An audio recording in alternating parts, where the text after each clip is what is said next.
ప్రెగ్నెన్సీలో herpes infection వస్తే ఎటువంటి జాగ్రత్తలు పాటించాలి? I'm doctor Sudha from Sudha hospital, Hyderabad.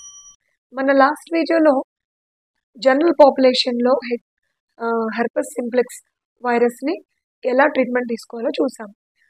ఇప్పుడు ప్రెగ్నెంట్ లేడీస్ కనుక హెర్పెస్ అటాక్ అయితే వీళ్ళకి ఎటువంటి లక్షణాలు వస్తాయి? వల్వా మీద ఆర్ జెనైటల్ పార్ట్స్ మీద అల్సర్స్ వంటి రావడం జరగవచ్చు.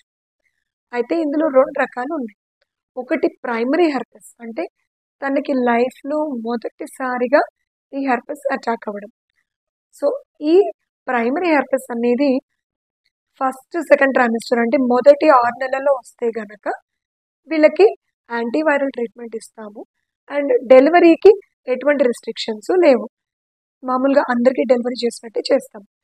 కానీ ఈ హెర్పెస్ కనుక లాస్ట్ 6 వీక్స్ ఆఫ్ డెలివరీ టైంలో కనుక వీళ్ళకి అటాక్ అయితే ఆ అల్సర్స్ ఉంటాయి, ఫ్రెష్గా ఉంటాయి. కాబట్టి బేబీ కెనాల్లో పాస్ అయ్యి నార్మల్ డెలివరీ కనుక ట్రైల్ ఇచ్చినప్పుడు బేబీకి ఆ సెక్రీషన్స్ టచ్ అయ్యి బేబీకి కూడా అటాక్ అయ్యే అవకాశాలు ఉంటాయి.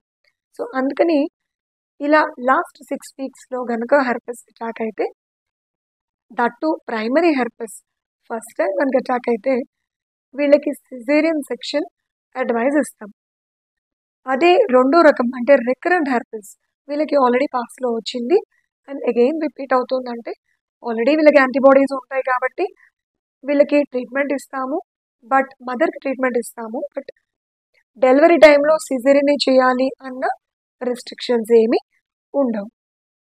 అండ్ ఒకవేళ మదర్కి కనుక హెర్పెస్ ఉండి బేబీ డెలివరీ అయితే పిల్లల డాక్టర్ ఈ బేబీకి న్యూ బార్న్కి కూడా హెర్పెస్ వచ్చిందా అని చెక్ చేయడానికి వీళ్ళ బీపీ, పల్స్, టెంపరేచర్ ఇవన్నీ నోట్ చేయడం, అండ్ ఆల్సో వీళ్ళకి స్వాబ్స్ నోట్లోంచి, కంట్లోంచి, థ్రోట్లోంచి కూడా స్వాబ్స్ తీసుకొని అవి ల్యాబ్కి పంపించి వీళ్ళకి ఏమైనా హెర్పెస్ అటాక్ అయి ఉందేమో చెక్ చేయడం, దానికి తగ్గ ట్రీట్మెంట్ ఇవ్వడం కూడా జరుగుతూ ఉంటుంది.